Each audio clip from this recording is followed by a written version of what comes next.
Mamuina Paba at the Bank Assertivity for any concoction here the voter region of Ghana native for. Open one regional NDC Amanukuno a dominate to Hono Pound to me and Kanawi voter region and fee a year question you say. Oma a year NDC Amanukuno over 18 constituency, sorry, 19. Now, last year Muhono, sorry, last 4 years Muhono, and a year NDC Peter Mewuba, sorry, MPP Peter Mewuba, your Bodjuma, Dempa, Dema, a year NPP Amanukuno, so still now, open a year regional, dominate you Hono Pa, it's for now a NDC Amanukuno. The same number say, you from more the voter region of Ghana, Akasa, at to be Palma, a year NDC Abano. Especially a honorable Dzifa Dormashie. Now, a honorable Society Bontin, the cousin, Senator Tidal Waves, no, Abana, Senator Ayano, and Cabana Kayan Traya, who is a NDC Amanukuno, the Basina Tidal Waves, a Cosune, Flood and Hons, a Sima, a Cosu Voter Regional, and Mbappé Papa, Yanomaka, Afahon. And so they need a NPP Amanukuno to me, why and to me, and why now. And to you for Benewa with the voter region of Ghana, at to Abano. Editia NPP Amanukuno and almost once again almost support Mankasa or native political party NDC Amanukuno. Now the same minimum cassette for tidal waves we was an air was the name him say wants to Tobremu and the same minimum cassette the honor the flood in the Sanabuswa SS communities no. Now it's up to no who a year Dzifa Dormashie show be our honomia and internet for what Baba Honoma politics was and as the NDC was be for. Ebe wo wuti akọ na yesa mi puna ko tie ekomobo a ekọ so hono medamu ina ase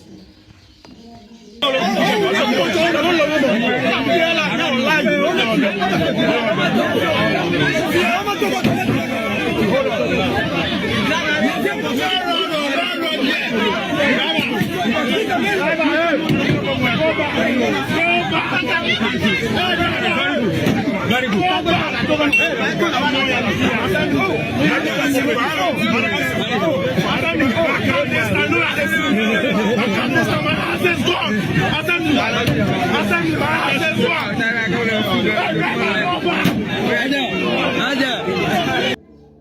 For me, I don't think there is any sin graver than betrayal of trust. The situation we find ourselves simply a clueless, everlasting, incompetent bunch of arrogant braggarts who, Felix, I beg you. You called us criminal and all manner of things. I didn't speak, I beg you. You spoke for 15 minutes. Don't interrupt. I haven't said it. No. You are interjecting me. Don't do that. You spoke for 15 minutes. Go ahead. A clueless, everlasting, incompetent bunch of arrogant braggarts who have simply scammed their way into government. That's all. And that is why you see the people speaking. I mean, he's right. This is not the first tax or levy the people of this country are paying. We are already paying, and we keep paying, and they will add more, we'll pay. But the reason why the people will speak up against this is because you came to tell them A, and you are doing B. You betrayed their trust. The fiduciary relationship that the NDC built with the people of this country while they were in opposition, the big talk, the plenty grammar, all the blabbing they did, knowing the gravity of the issues at hand. And they said they have solutions. And they were emphatic. They said, we will solve this without burdening you with additional tax. In fact, the finance minister in his budget, I think paid 264 or so, the 2025 budget, actually mentioned ESLA and all the reviews, but it went ahead to indicate that they are not going to add anything. The finance minister is caught on tape at his vetting when he was asked that all these plenty things you are saying your government will do. When you come to office, you are at the same time saying you remove this tax, you remove this tax, you remove this tax. How are you going to do these things? He said, in this country, I have studied the economy of this country for a very long time, and I do not need to add new revenue handles to be able to deal with the issues. He said, you do not necessarily. Yes. That's what he said. That's a caveat. No, but the context is important. The context was specifically, you are removing all these taxes. You are making all these promises. How are you going to deal with the gap? He said, don't worry. I have studied this for a very long time. I would emphasize on compliance to make up for the money. He even went on to talk about all these tax refunds. which he said that if he deals with the tax refunds by reducing it from 6% to 4%, the amount of money he will make is far more than all the taxes he's removing. That is the reason why the people are talking. And when we talk, you tell us to shut up, and you are taking us to history and giving us historical background about how debt came about. Why are we doing this to ourselves? Why?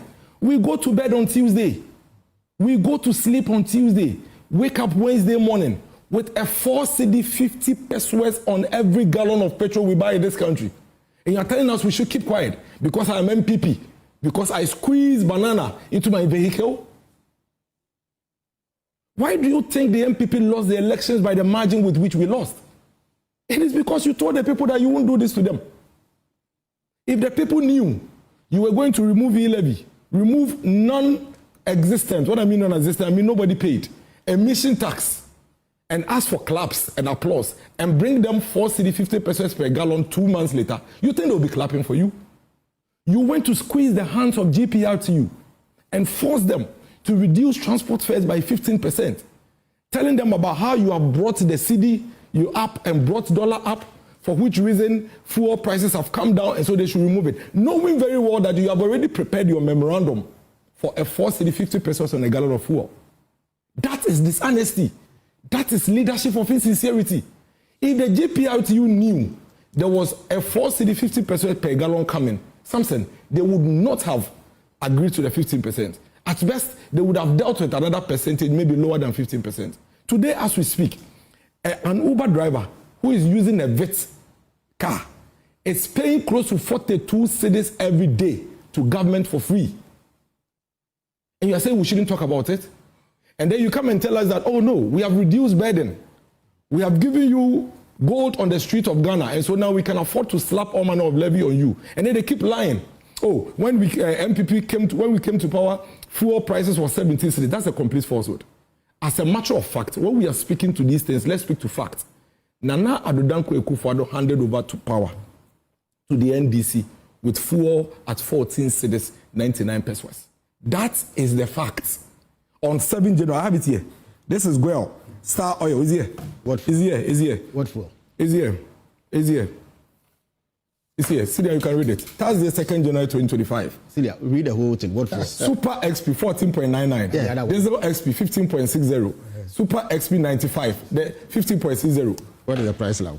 But what's the price of Super XP? Now. What's the price of Super XP now? Tell me. Is it 17 cedis? Was it 17 cedis? No, what is the price now? No, hold on. You see, and again, Phyllis, stop interjecting me. Write your notes like I did, and I'll speak to it. The fact is that you have been peddling falsehood. Even this morning, you've done it. Nobody was buying fuel at 17 cedis. Nobody ever bought fuel at 17 cedis under the MPP. Is that what you are saying? Sam said, are you going to allow this? So context is important. No, but nobody bought fuel at 17 cedis at the time nobody bought fuel at 17 cedis under the MPP. He's qualified. Is that what you say? He's qualified so then, at the time they handed over power. So where is the lie? But didn't you ever buy fuel at 17 cedis? Thank you. Hold on. Yes, Dennis. See, we cannot allow the people we pay with our taxes to mislead the public. The fact is that you took over power with fuel at 14 cedis, not 17 cedis. That is fact. I didn't say we took over power. Can I just speak and you make your notes? But you are putting words into my mouth. Can I just speak and you make your notes? All right. When you get the chance, you see, now you've taken close to about 2 minutes of my time. No, it's true. I've done 6 minutes. It hasn't taken 2 minutes. It's wrong. Don't do that. Because I could do that to you. I have never. So you see, you never took. So what NDC have actually done is that today I look at Guel and Star Oil, and I realize that Guel is selling Super XP at 12 cedis 52 pesos. It was 14 cedis 99 pesos. In actual sense, it's 2 cedis and about some pesos that the NDC have brought fuel down. That is the truth. That is the truth. But the whole week they've been peddling that falsehood of 17 cedis and they brought it to 12 cedis. That is false. And I think it's important to situate it in that context. Number 2, you don't come and tell us that because in your view, you have reduced burdens on us, you can decide to wake up in the middle of the night without consulting us and slap any taxes you want on us and we should keep quiet. That will not happen. As we speak today, between January and now, cement prices have gone up by about 45 cedis.